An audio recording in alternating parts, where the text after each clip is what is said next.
আমি বিনীতভাবে অনুরোধ জানাচ্ছি যিনি চাঁদপুরের নারীদের নিয়ে কাজ করছেন, নারী জাগরণের অগ্রদূত বলা যেতে পারে। প্রায় 5,000 নারীকে বিনামূল্যে বিভিন্ন হাতের কাজের প্রশিক্ষণ দিয়ে প্রশিক্ষিত করেছে।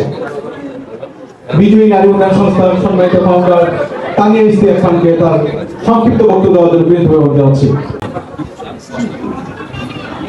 মঞ্চ উপস্থিত প্রধান অতিথি, বিশেষ অতিথি এবং আজকের আয়োজকদের বাসী উৎসবে যারা আয়োজক তাদেরকে এবং এখানে উপস্থিত সকল অতিথি বৃন্দকে জানাই শুভেচ্ছা ও ভালোবাসা।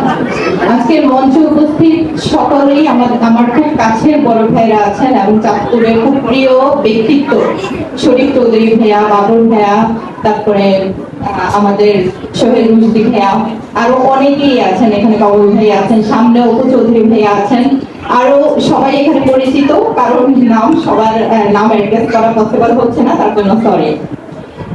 আজকে বাসী উৎসব শুধুমাত্র আজকে এটা সাংস্কৃতিক অনুষ্ঠান নয়। বাসী উৎসবটা আমাদের ঐতিহ্য, আমাদের অনুভূতি এবং আমাদের আত্মার এক বিশ্বাস। বাঁশির সুরে যেমন থাকে মাটির গন্ধ, তেমনি থাকে আমাদের শেকড়ের গল্প। আমাদের আজকে বিজয়ী টিমকে এখানে আমন্ত্রণ করার জন্য জাহাঙ্গীর ভাইকে অনেক অনেক ধন্যবাদ। আমরা আজকে এখানে উপস্থিত হয়ে বিজয়ী টিম সহ সত্যি আনন্দিত, গর্বিত।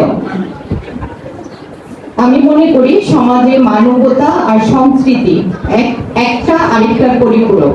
সমাজে যদি ঐতিহ্য, সংস্কৃতি এবং মানবতা একসাথে বিকশিত না হয় তাহলে কিন্তু সেই সমাজ অগ্রসর হওয়া সম্ভব না কোনোভাবে। আজকের এই বাঁশির উৎসবটা চমৎকার একটা আয়োজন এবং আমি আশা করব এই বাঁশির সুর মানুষের হৃদয় হৃদয় ভরে উঠুক সম্প্রীতি এবং আনন্দের সুরে। অনেক অনেক ধন্যবাদ আয়োজকদেরকে, আবারও সবাইকে শুভেচ্ছা, অভিনন্দন।